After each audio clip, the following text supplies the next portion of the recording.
video 2 ខាងដើមគឺសម្រាប់រំលឹកគុណគ្រូនៃកីឡាប្រដាល់រៀនអីក៏ដោយរៀនមានគ្រូមិនអាចអត់គ្រូបានទេតែឆ្លើយថាអត់គ្រូអានោះរឿងមួយផ្សេងទៀតហើយប្រយ័ត្នទោះរៀនតាម YouTube ក៏គ្រូដែរគេធ្វើវីដេអូផុសរលួយតែគេបើយើងចូលទៅយើងសង្កេតពិនិត្យមើលយើងចេះអញ្ចឹងកុំបដិសេធណាថាំងខ្ញុំរៀនអត់គ្រូខ្ញុំរៀនតាមតែ YouTube ក៏ហើយនោះក៏គ្រូដែរលោកគ្រូព្រួនខ្ញុំមានបានទៅរៀនរនាតពីគាត់ផ្ទាល់ទេណាប៉ុន្តែខ្ញុំស្ដាប់គាត់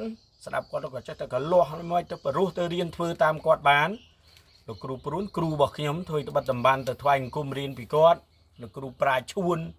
ខ្ញុំបានទៅថ្វាយអង្គមរៀនចបៃពីគាត់ទៅប៉ុន្តែខ្ញុំស្ដាប់គាត់ទៅវាចូលចិត្តជាប់អារម្មណ៍ទៅគ្រូ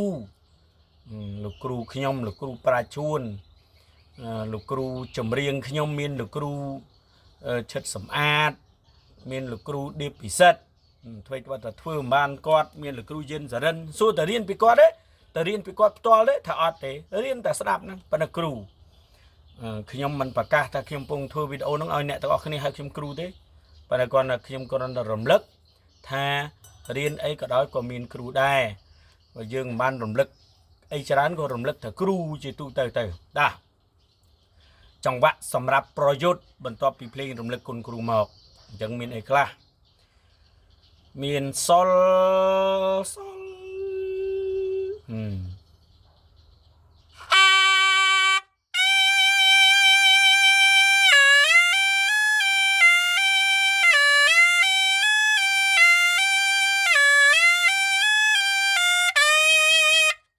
ចឹងមានសុលនេះសុលsol fa re fa sol la sol fa re fa sol la sol fa sol យក2ដងក៏បានយក3ដងក៏បានអីឲ្យតែត្រូវចង្វាក់ fa re fa sol la sol fa mi ធ្លាក់ខ្យល់ mi do re mi re sol mi do re mi re sol mi re do re sol mi re doយ៉ាងនោះពូខាដូរឥឡូវផ្លុំមកព្រោះអង្គុយរាប់ណោតពិបាកផ្លុំមួយឲ្យ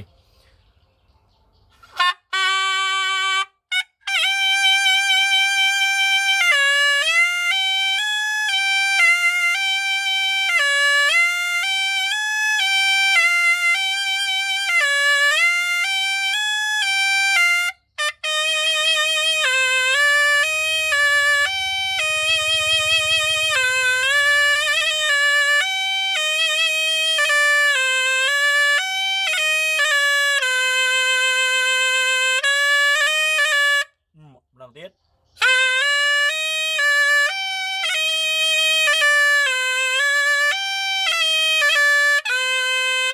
បានថតទី2គេ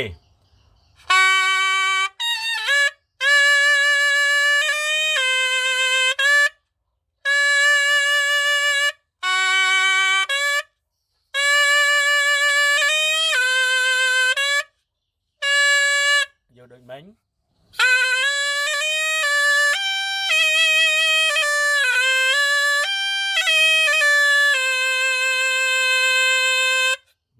ប៉ុណ្ណឹងហើយ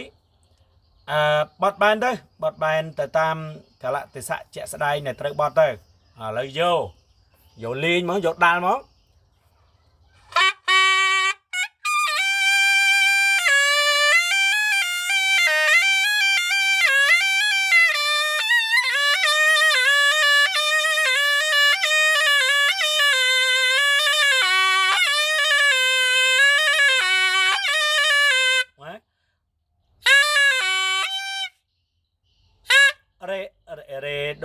re mi re do sol mi re do re mi re do sol mi re do នឹងរបស់វាហ្នឹងទៀត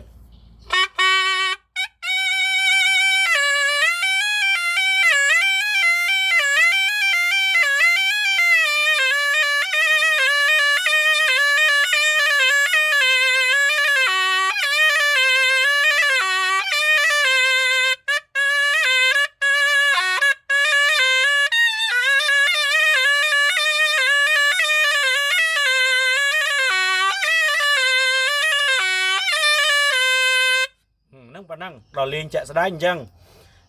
យកតាមលេងចាក់ស្ដែងទៅអត់អីទេអញ្ចឹងសម្គាល់មើលទៅព្រោះទាំងរបៀបរៀនអាចខុសពីរបៀបលេងខ្លះដោយសារតែខ្ញុំធ្វើមួយអញ្ចឹងសម្រាប់រៀនដើម្បីឲ្យស្គាល់ណោត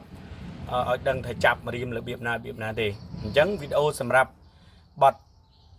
ដំណើរសេះមួយជាន់កំដរនៅក្នុងឆាកប្រយុទ្ធនៃកីឡាប្រដាល់សេរីគឺមានប៉ុណ្្នឹងឯងអរគុណ